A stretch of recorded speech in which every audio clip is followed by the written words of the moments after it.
Now available on Tata Sky channel number 526. RERA to be notified on the 1st of May. That's our Big Bang exclusive here on Magic Bricks. Now, to break it down for you and me on the impact of this move, our editor Faye D'Souza joins us on the Property News. Faye, this of course is a step forward towards implementing RERA, isn't it? One of the concerns that we heard about, and what was taking so long, because the bill was cleared by both houses of parliament, which is the last time you and I celebrated. It's taking some time because the secretaries of the ministries have to get together and work out the rules that will actually form the act, that will actually form the rules that everybody has to follow. And that's what's taking time. From what we understand, on the 1st of May, the entire act will not be notified. A portion of it will be notified. And this is common practice. Sections of the act will be notified. And from what we understand, these are the sections that will come in. The section that actually lists out all of the definitions. The important portions here are carpet area, things like what is occupation certificate. All of those definitions are in one particular section. That section is likely to be gazetted. Also, the gazetted portions will bring in the actual regulator and specify who the regulator has to be, what the qualifications have to be, how the state government has to set up the regulator, the appellate tribunal, the adjudicating officer. These are three key things that would possibly be gazetted. The idea, I think, here is for state governments to start working on setting up their respective regulators and not have to wait for the entire act to come in. This is definitely a good thing because at least then we'll see some action on the ground, because as we've had conversations over the last couple of months, there's a lot of work between actually, the act being gazetted and finding the members of the regulator, setting up an office, finding the funding, putting all of that in place. That takes time and effort. And from this, what we understand, the central government is going to ask state governments to at least start working on setting up the regulator. And the actual rules might take a little longer than that. All right, the 1st of May is going to be a big day for us indeed. Thank you so much for joining us, Faye.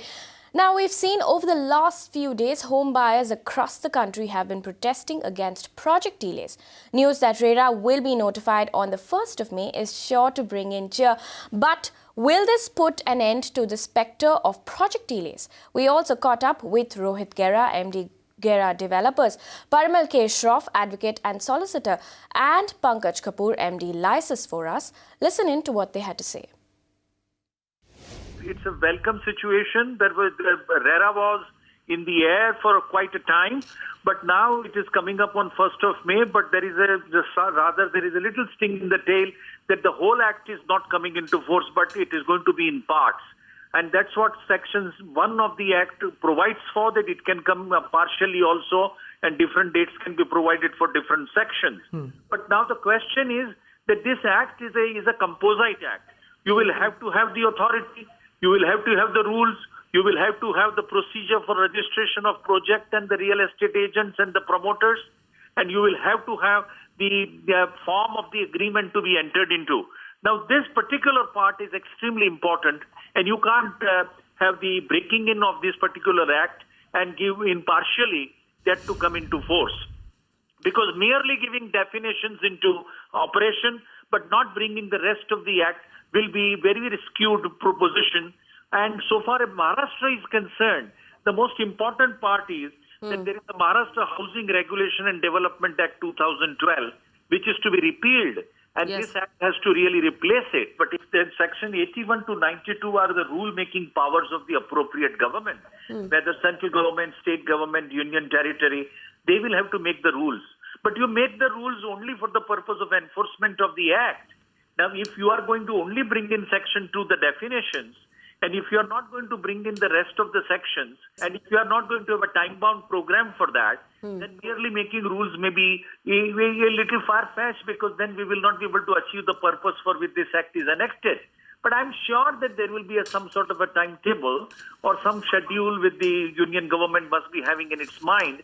Right. And it will specify and provide for the time for the states to get, I would say, ready for it, and then to enact those rules and regulations and then forward.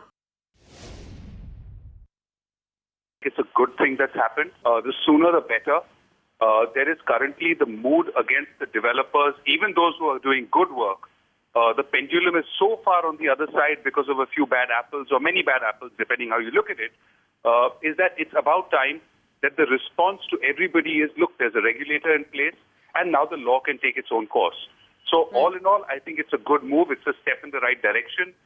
If from what you say, that the authority will have to be formed immediately, in that case it's Section 20, in that it says that the state has 1 year to set up the authority, but also that the state is required to appoint an interim authority equivalent to the housing secretary of that state. That has to be announced right away. And if indeed we're talking about the authority being formed, then the authority also has the right and the responsibility to handle complaints from customers. So I really wonder whether, one is the industry, but I wonder whether those state-level authorities will be ready to handle the deluge of complaints that might come their way. Those who are in the position to expedite their construction would do so. It's just good business sense. So yes, it will have its effect. It will have the outcome of speeding things up. This is going to take probably one more full year for the act to really come into force in the full phase. So during this particular period, I do not see there's going to be too much of things which is going to be changing. People may be talking about the prices may go up and things like it, but my own sense is the current prices are not selling. In the last 2 years, there has not been for any increase in the prices because customer demand itself is not there. I do not see there's too much of a scope available for the developer. Having said that, what I am seeing the changes happening in the market is that people who have the past backlog and they don't want to fall under the preview of the RERA, because every under construction property, if the act comes into the force, will fall under the preview of it. So a lot of developers who earlier did not finish their projects and there were delays, they would try to really finish it off their project so that they can escape the rules and regulations of the RERA. So it may spur the construction activities, and I'm seeing some sense which is there. There may be a going on that the developer are cash strapped and all those things, but I'm seeing quarter on quarter, last 3 or 4 quarters at all India level, the floor space construction has really shown a growth. The fight for the real estate regulator reaches a logical conclusion. Government to notify RERA on 1st of May. 1st May, I am going to notify the Real Estate Development Regulation Bill. The moment the notification is done, everybody will come under the purview of that. So they have to fall in line and fulfill the promises they have made. First and exclusive. Only on Magic Bricks Now. You can watch live TV on our website mpnow.in. Find us on Facebook at facebook.com/magicbricksnow. And don't forget to click the like button. You can also follow us on Twitter at Magic Bricks Now. To stay updated with all our programming, hit the subscribe button on our YouTube channel by logging on to youtube.com/magicbricksnow.